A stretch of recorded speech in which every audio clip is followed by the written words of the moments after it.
Bonjour tout le monde.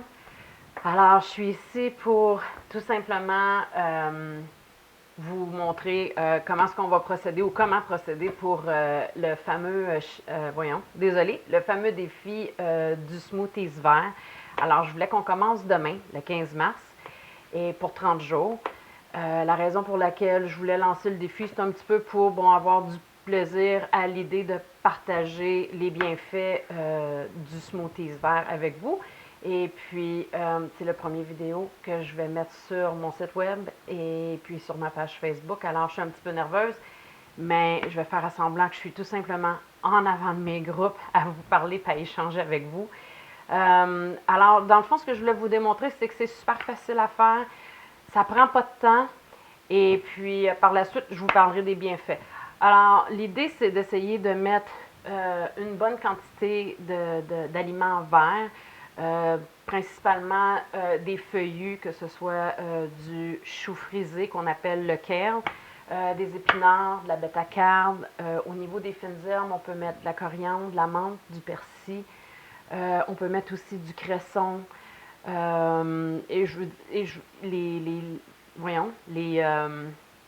J'arrive pas à trouver mes mots, désolé. Dans le fond, il n'y a pas de limite à ce qu'on peut mettre, tant aussi longtemps qu'on est dans les feuilles verts, on peut mettre des endives. On y va, dans le fond, avec les légumes qui nous appellent, les légumes qui sont en saison. Et puis, alors voici, on s'en choisit quelques-uns. Il nous faut aussi portions de fruits pour venir équilibrer les saveurs. Et puis, alors, je partage une de mes recettes avec vous. J'ai mesuré 2 tasses d'ananas.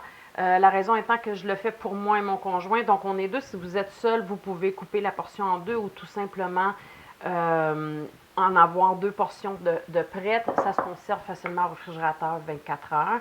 Ensuite, j'ai ici 4 tasses d'épinards.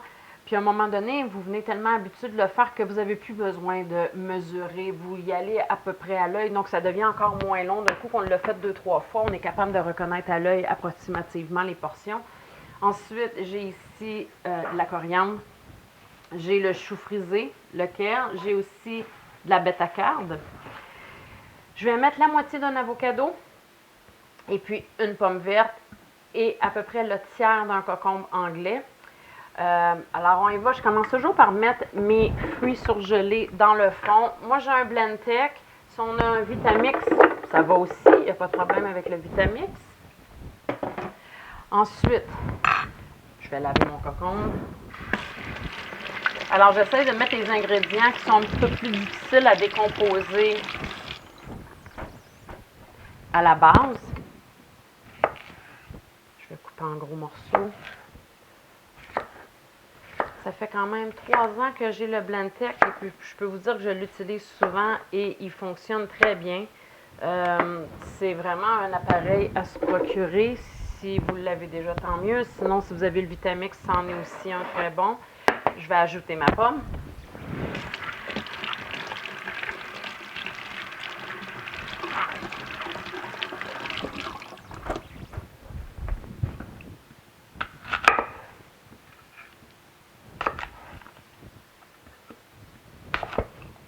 On va enlever le cœur, évidemment, on ne laissera pas le cœur dedans. Par contre, je laisse la peau. Pour laisser la peau, moi, je m'assure que mes fruits, mes légumes soient toujours bio. C'est sûr que j'encourage fortement la consommation de fruits et légumes bio. Ils disent que de toute façon, les pesticides passent à travers la peau. Alors, ce mythe de laver et de penser qu'on se défait des pesticides, c'est pas vrai. Donc, c'est ça, plus on peut, plus on essaie de les acheter bio. Sinon, lavez-les bien, puis on peut enlever la peau, mais la majorité des nutriments se retrouvent dans la peau. Donc, j'essaie de garder la peau le plus possible.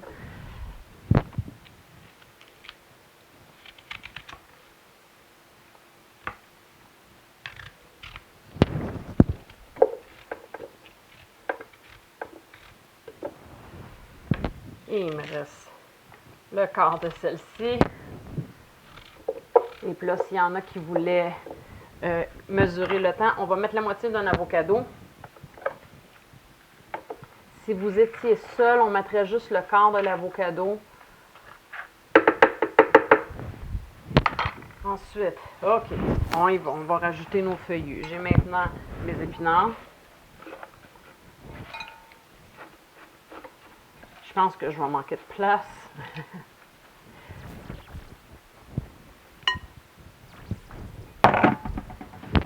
On va rajouter un peu de kale.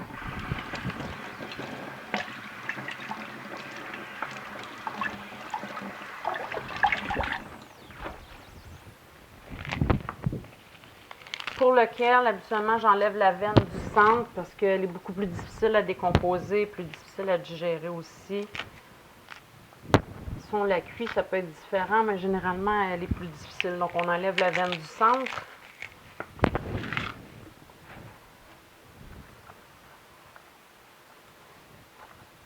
Je vais rajouter la coriandre.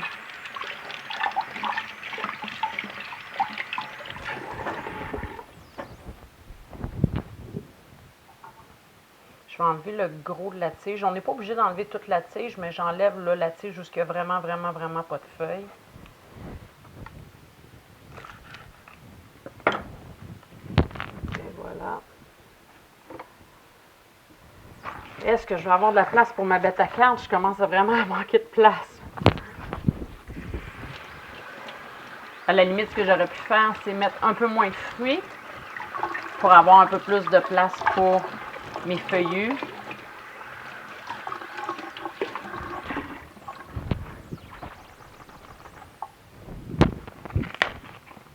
Alors pour la bête à cartes, la veine du centre est vraiment facile à enlever. Et voilà. Je ne sais pas si vous avez remarqué, mais je déchiquette mes feuillus avec mes doigts.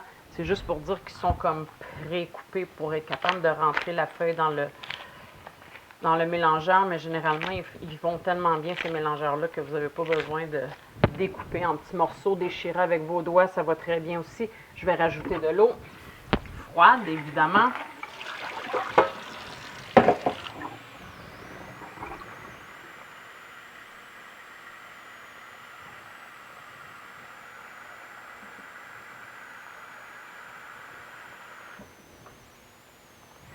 Alors, le mélangeur indique qu'au niveau du liquide, on ne veut pas dépasser une certaine hauteur. Donc, c'est vraiment important de ne pas dépasser cette hauteur-là. Sans ça, votre mélangeur va déborder. Et puis, qu'est-ce qui me manquait? Ah, habituellement, j'ajoute tout le temps une cuillère à thé de spiruline. Si vous n'en avez pas, ce n'est pas la fin du monde. Mais si vous en avez, mettez-en. Alors, une cuillère à thé vraiment rase parce que sans ça, le goût peut être assez prédominant. Une petite pincée de sel pour arrondir les saveurs. C'est du sel rose de l'Himalaya. Je n'irai pas mettre du sel iodé. Sel de mer préférablement. Et on y va tout simplement avec la programmation pour le smoothie, si vous en avez une. Et on y va, ça va faire beaucoup de bruit.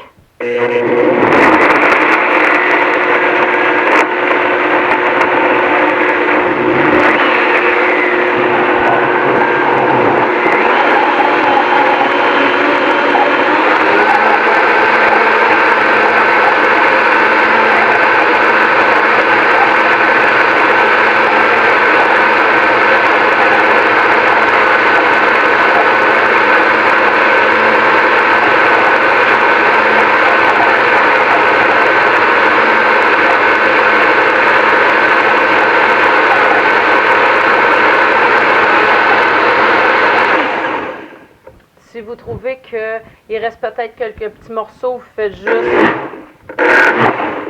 réappuyer dessus quelques fois.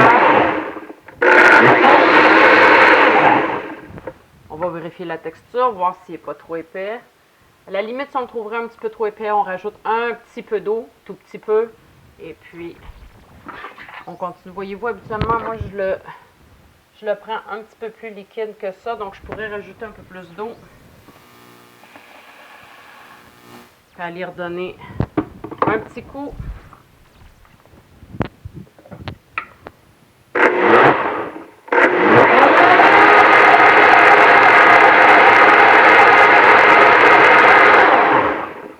Et voilà. Et c'est fait. Alors généralement, là, à l'intérieur de 5 minutes, c'est fait. Et puis, vous avez un repas qui est absolument complet. Euh, alors, je vais avec les bienfaits maintenant pour la consommation de smoothies verts sur une base régulière. Euh, Premièrement, au niveau de la digestion, les aliments sont assimilés beaucoup plus facilement vu qu'ils ont déjà été décomposés dans le mélangeur. Donc, l'assimilation commence dans la bouche au lieu d'avoir à passer à travers tout le travail de la digestion dans l'estomac et puis après ça, l'assimilation qui se fait plutôt au niveau de l'intestin. Donc, l'assimilation commence au niveau de la bouche, beaucoup plus facile à digérer. Ensuite, en le faisant comme ça, et moi j'aime bien le remplacer au déjeuner le matin, ça l'assure que vous avez vraiment consommé votre quantité de légumes verts que vous devriez consommer au quotidien. Souvent, on n'en consomme pas assez. Et puis, ça vient vous rassasier, ça vous donne tous les nutriments, micronutriments que vous avez besoin. On a aussi tous les minéraux qu'on a besoin. Donc, au niveau nutritif, c'est vraiment pacté de nutrition. Et puis, on se sent beaucoup plus rassasié. Au niveau énergétique, vu que c'est facile à digérer puis que c'est bien assimilé par le système, vous allez sentir que votre niveau d'énergie va être aussi plus grand qu'à l'habitude. En plus de ça, quelqu'un qui chercherait à perdre quelques kilos, le fait de se sentir plus rassasié, d'avoir encore une fois mieux assimilé ses nutriments, ce que ça fait, c'est qu'on consomme un peu moins de calories dans la journée. C'est sûr qu'il faut aller chercher l'équilibre. Si on prend un smoothie vert, puis après ça, on va compléter en grignotant sur un chip le matin, c'est pas vraiment l'idéal, là. Mais l'idée est que, vu que votre corps est bien nourri, ben tout ce qui est fringales sont diminuées. Donc, on désire moins d'aliments qui sont moins bons pour nous. Au bout d'une semaine, vous devriez sentir aussi que votre peau est plus belle. Vous allez avoir l'impression que votre peau est clarifiée, le regard est plus clair. Parce que dans les feuillus verts, il y a beaucoup de chlorophylle et la chlorophylle, ils disent que les molécules de la chlorophylle ressemblent beaucoup aux molécules du sang dans notre corps. Donc, quand la chlorophylle passe dans le sang, ça a un rôle de détoxification pour le corps. Ça détoxifie. Ensuite, ça vient aussi oxygéner le sang. Et puis la liste est très longue, là. Donc, je vais mettre la liste des bienfaits sur le site. Je vais mettre quelque chose de beaucoup plus complet. C'est difficile de se rappeler de tous les détails par cœur comme ça, mais je vous dis, les bienfaits sont grands. Alors, l'idée, c'est tout simplement pour le printemps, de dire, OK, on a besoin d'énergie, on a besoin de détoxifier le corps et on a besoin parfois de perdre 1 ou 2 kilos en surplus qu'on aurait pris pendant l'hiver. Et puis, on a besoin de se sentir bien dans sa peau. Moi, je considère que c'est une façon qui est facile à faire. Et puis, le fait de faire le défi ensemble pendant 30 jours, ça peut être quelque chose qui est sympathique. On s'encourage ensemble. Alors, sur la page Facebook, vous pourrez laisser aussi des recettes que vous aurez essayées. Je vais vous en amener d'autres pendant le mois. Et puis, laissez-moi savoir comment est-ce que ça se passe au bout d'une semaine, 2 semaines, quels sont les résultats. Est-ce que vous sentez qu'il y a quelque chose qui a changé? Et puis, on échangera là-dessus.